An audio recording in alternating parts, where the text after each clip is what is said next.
Good afternoon, everybody. Thank you, Paul, for this introduction and the invitation here to Budapest. As mentioned, I come from Vienna and originally from Bavaria, which is basically both quite next door to here. But sometimes it feels like as if we were oceans away, as if we lived on different planets or different continents. And this is exactly what I want to talk about here today, because I think that we should start again to talk with each other because we are living on the same continent and because we are sitting in the same boat and because we are neighbors.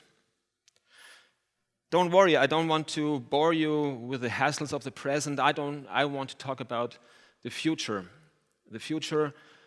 that for somebody among us may sound critical, and some of us might fear because it bears such a load of seemingly unsolvable problems and conflicts. But we shall not forget that what we call the future is the present for our children and for all those who come after us. And that's why we should take care of this future. This is our task. And today, I want to show you a little bit of this future, a small glimpse, and it's a simple picture that stands for itself, and all you have to do is to lean back into your imagination and imagine that it's already true.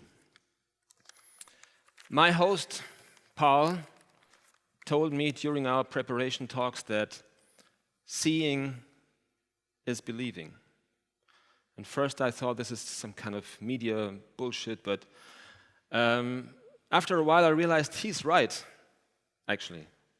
And now, watch this. What do you see? This is Europe in its actual shape, in its state of today, with borders and countries. But now it transforms. It becomes something else. Borders disappear, and instead of this, lines and cities. And it's transforming again into that what I want to show you. Ladies and gentlemen, may I introduce to you Metropa. It's a project, an initiative that I launched some years ago and which gained quite some attention during the past years all over Europe.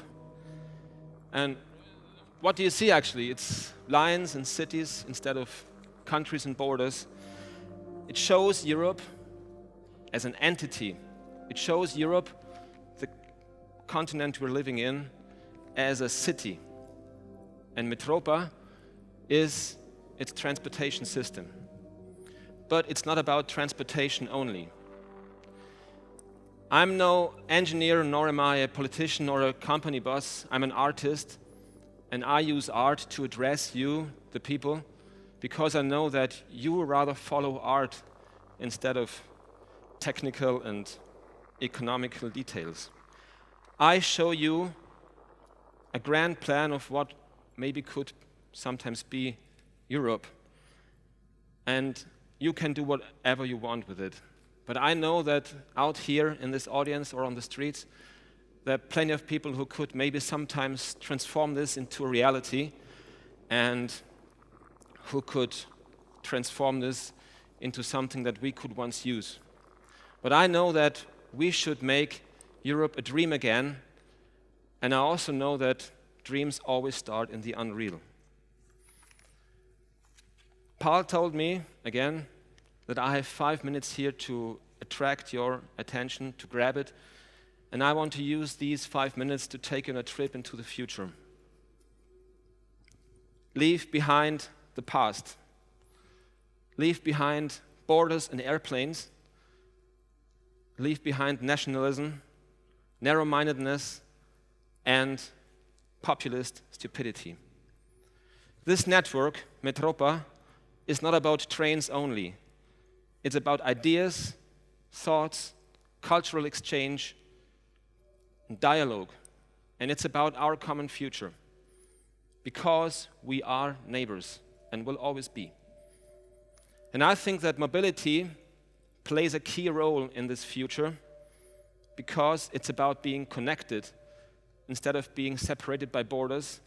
And furthermore, I consider mobility as a basic right that should not be reserved for people like us who can travel freely for fun or job-wise, but also and especially for those who have to travel because they have to flee. We are no trees, hence we should be allowed to go wherever we want for whatever reason. And I consider that Europe has the opportunity and the responsibility to stand for this basic human right of mobility in the whole world. And that is exactly what Metropa is about. Thank you.